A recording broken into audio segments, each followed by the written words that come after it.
স্বর্গীয় শিবদাস গুপ্ত স্মৃতি knockout টি-20 cricket টুর্নামেন্টে চ্যাম্পিয়ন হলো গুসকরা আরাফাত রাইডার্স। গ্রামীণ এলাকায় খেলাধুলার মান উন্নয়নের লক্ষ্যে এই ধরনের উদ্যোগ নেওয়া হয়েছে বলে জানা গিয়েছে। ডিউস বলে রাত্রিকালীন ক্রিকেট টুর্নামেন্ট এই প্রথমবার আয়োজন করা হয়। রবিবার রাতে ওটগ্রাম পার হাউস মাঠে ফাইনাল খেলায় মুখোমুখি হয় রামপুর শুটিং স্টার ও গুসকরা আরাফাত রাইডার্সের মধ্যে।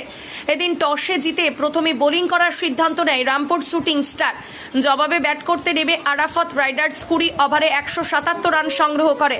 জবাবে ব্যাট করতে নেমে 13 ওভার 1 বলে 113 রানে অল আউট হয়ে যায় রামপুর।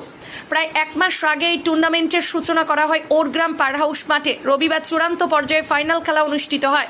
আশপাশের প্রতিভাবান খেলোয়াড়দের উৎসাহিত করার জন্য গুপ্ত পরিবার এই টুর্নামেন্টের আয়োজন করেছিল।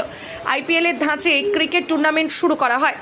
আশেপাশে জেলার গ্রামীণ এলাকার যুব খেলোয়াড়রা এই খেলায় অংশগ্রহণ করেছিল। উদ্যোক্তাদের তরফে বিশ্বনাথ গুপ্ত বলেন, আমরা শুধু ক্রিকেট টুর্নামেন্ট না, নানা ধরনের সামাজিক কাজে অংশগ্রহণ করে থাকি। এই ধরনের উদ্যোগ নেওয়ার একটাই কারণ যুব সমাজকে খেলার মাঠে ফিরিয়ে নিয়ে আসা। আমরা গত বছর থেকে এই খেলার আয়োজন করছি। আশেপাশের বহু ক্রীড়াপ্রেমী মানুষ এই মাঠে হাজির হয়েছিলেন। গ্রামবাসীদের পূর্ণ সহযোগিতায় এই ধরনের বড় খেলার আমরা আয়োজন করতে পেরেছি। এদিনের এই মাঠে হাজির ছিলেন বর্ধমান জেলা পরিষদের শিক্ষা ও ক্রীড়া দপ্তরের কর্মাধ্যক্ষ শান্তনু কোয়ার, গুসকরা পুরসভার চেয়ারম্যান কুশল মুখোপাধ্যায়, ভাইস চেয়ারম্যান বেলি বেগম, বিশিষ্ট সমাজসেবী বিশ্বনাথ গুপ্ত সহ এলাকার বিশিষ্ট ব্যক্তিরা। এদিন সমগ্র খেলা স্থানীয় টিভি চ্যানেলে সম্প্রচার করা হয়। খেলার উদ্যোগপতি শান্তনু গুপ্ত বলেন, আমরা গত বছর থেকেই টুর্নামেন্টের আয়োজন করছি। আমরা গ্রামীণ এলাকায় প্রতিভাবান খেলোয়াড়দের কথা ভেবেই টুর্নামেন্টের আয়োজন করেছি। ফাইনালে জয়ী দলকে নগদ 41,000 টাকা ও ট্রফি ও পরাজিত দলকে নগদ 31,000 টাকা ও ট্রফি দিয়ে পুরস্কৃত করা হয়। পাশাপাশি তৃতীয় স্থানাধিকারী দলকে নগদ 16,000 টাকা ও চতুর্থ দলকে নগদ 11,000 টাকা নগদ আর্থিক পুরস্কার দেওয়া হয়। উদ্যোক্তাদের তরফে জানানো হয়, আগামী বছর এই টুর্নামেন্টে আরও কিছু দল বাড়ানো হবে। যেটা টুর্নামেন্টের আয়োজন করা হয়েছে, কেন এই ধরনের উদ্যোগ নেওয়া হয়েছে? অ্যাকচুয়ালি আমাদের একটি ক্যাম্প চলে। আমাদের বেশ কিছু ছেলে 70 থেকে 75টা জুনিয়র ছেলে আমাদের ক্যাম্পে থাকে। তাদের এবং আমাদের আশেপাশে আরও কিছু ভালো ভালো ছেলেকে আমরা দেখেছি এখানে।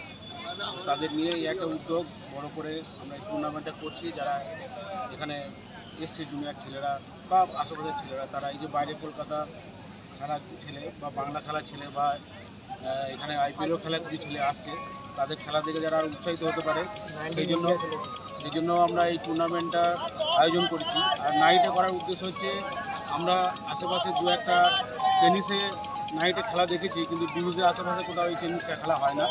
তো আমাদের প্রত্যেকের ইচ্ছে ছিল যেরকম একটা টুর্নামেন্ট করবো ডিউজে।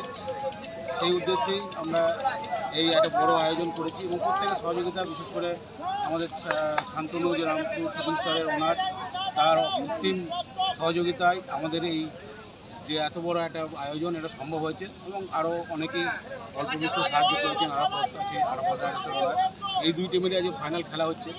এবং আমাদের এখানকার কিছু স্থানীয় ছেলে যারা আমাদের এই ক্লাবেরই ছেলে, যারা আমাদের গোটা টুর্নামেন্টটা সুষ্ঠুভাবে পরিচালনা সহযোগিতা করছে। এবং অবশ্যই প্রশাসন আছে। কতগুলো দল এই খেলায় অংশগ্রহণ করেছিল? এখানে অ্যাকচুয়ালি এটা হচ্ছিল প্রিমিয়ার লিগ। আমরা আইপিএলের মডেলে একটা টুর্নামেন্ট করার চেষ্টা করেছিলাম অপশন করে। এখানে 5টা দল ছিল। সেই 5টা দল থেকে এই দুটো টিম, রামপুর শুটিং স্টার এবং আরাফাত রাইডার্স, এই দুটো টিম ফাইনাল উঠেছে। গতবারও এই দুটো টিম ফাইনাল ছিল, এবারও ফাইনাল উঠেছে। সামনের বার হয়তো আরেকটা টিম বাড়াবো আমরা, 6টা টিমের এই টুর্নামেন্ট করবো। কত টাকা প্রাইজ মানি দিচ্ছেন ফাইনালে জয়ী দলকে? জয়ী দল 41,000 টাকা এবং বিজয়ী দল 31,000 টাকা প্রাইজ মানি আছে। এবং থার্ড পজিশনের যে টিম তাকে 16,000 এবং ফোর্থ পজিশনের 11,000 টাকা আমাদের প্রাইজ দেওয়া আছে। আপনার নাম? সুব্রত দাস। আপনি কি নাম পদে? রাজু বলে আমি পরিচিত। কি পদে রয়েছেন আপনি?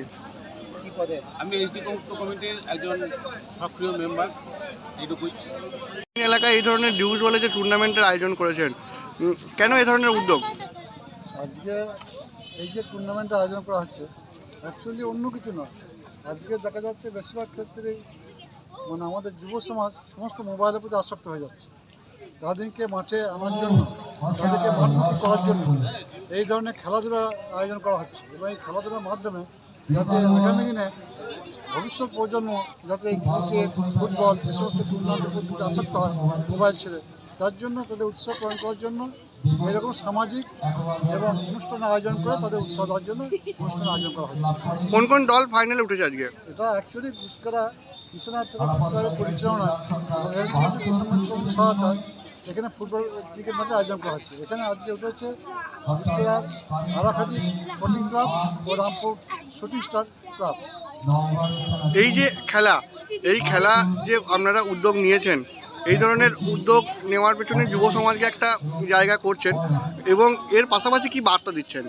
আমরা এই বার্তা দিচ্ছি, আমরা কিন্তু শুধু এই ধরনের টুর্নামেন্ট বা ফুটবল বা ক্রিকেটের মাধ্যমে নয়, আমরা বিভিন্ন রকমের সামাজিক অনুষ্ঠান উৎসবের মাধ্যমে বা সাংস্কৃতিক অনুষ্ঠানের মাধ্যমে মানুষকে এইভাবে পূরণ দিচ্ছি যে মানুষ যাতে সবসময় একঘেয়েমি ছেড়ে তারা যাতে বিভিন্নভাবে সমাজের বিভিন্ন স্তরে এগিয়ে আসতে পারে, তার জন্য আমরা বিভিন্ন অনুষ্ঠানের মাধ্যমে তাদের উৎসাহ যোগাই বা দুস্থ মানুষ বা খেলা সমস্ত মানুষের প্রতি তাদের উৎসাহ প্রদানের জন্য আমরা অনুষ্ঠান আয়োজন করি।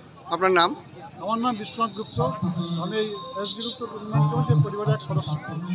পরিতোষ শীলের রিপোর্ট, সোজা কথা নিউজ, পূর্ব বর্ধমান।